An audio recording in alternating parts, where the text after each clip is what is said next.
یہ کچھ مسائل ہیں، آپ بھی معلوم کر سکتے ہیں، کوئی پرچی لکھ کر دے سکتے ہیں، ہندی میں لانا چاہے ہندی میں، اردو میں۔ تو یہ پچھلے ہفتے بھی آ گئے تھے 2 مسئلے۔ تو ایک تو یہ ہے کہ نماز میں قرات کرتے وقت جب پڑھے آدمی تنہا نماز پڑھ رہا ہے تو بعض لوگ ایسے ہوتے ہیں وہ ہونٹ نہیں ہلاتے، بس ایسے لگائے، تو ایسے نہیں ہونا چاہیے۔ ہونٹ کے بغیر تو حروف ادا ہی نہیں ہوں گے۔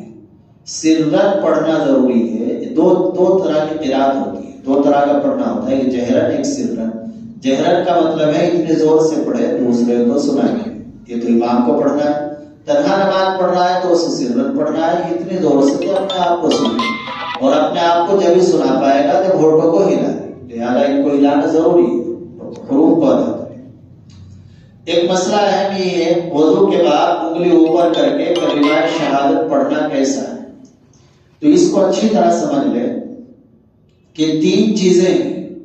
وضو ہم نے کر لیا سنت کے مطابق، ایک ہے کلمہ شہادت پڑھنا، اشہد ان لا الہ الا اللہ و اشہد ان محمد عبدہ ورسولہ، اور اس کے بعد دعا بھی ہے اللہم اجعلنی من التوابین واجعلنی من المتطہرین۔ ایک چیز تو یہ، اور دوسرے ہے وضو کرنے کے بعد آسمان کی طرف نظر اٹھانا، آسمان کی طرف نظر اٹھانا، اور تیسری چیز ہے کلمہ شہادت پڑھتے وقت آسمان کی طرف انگلی کرنا۔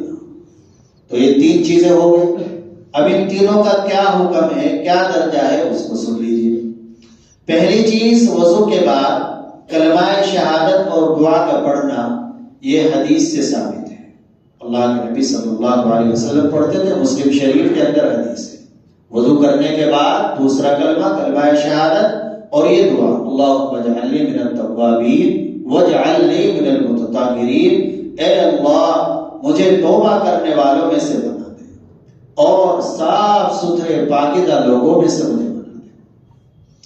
اور ایک چیز تو ہو گئی، دوسری چیز ہے آسمان کی طرف نظر اٹھانا، سر اٹھانا۔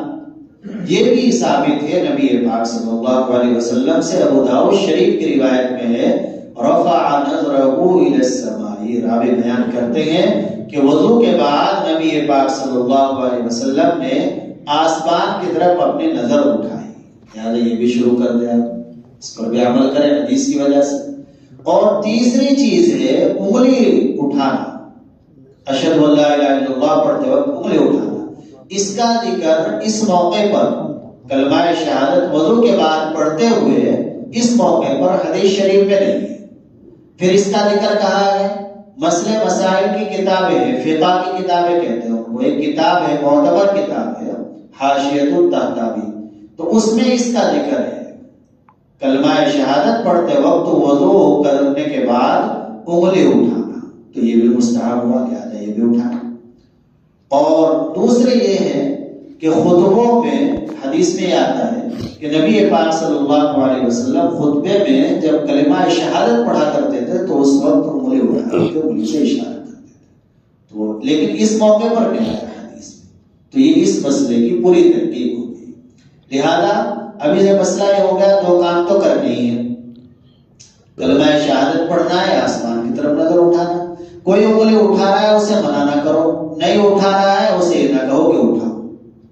کوئی انگلی اٹھا رہا ہے اسے منع نہیں کرنا ہے، کوئی نہیں اٹھا رہا ہے اسے اس پر اصرار نہیں کرنا ہے کہ آپ اٹھائیں۔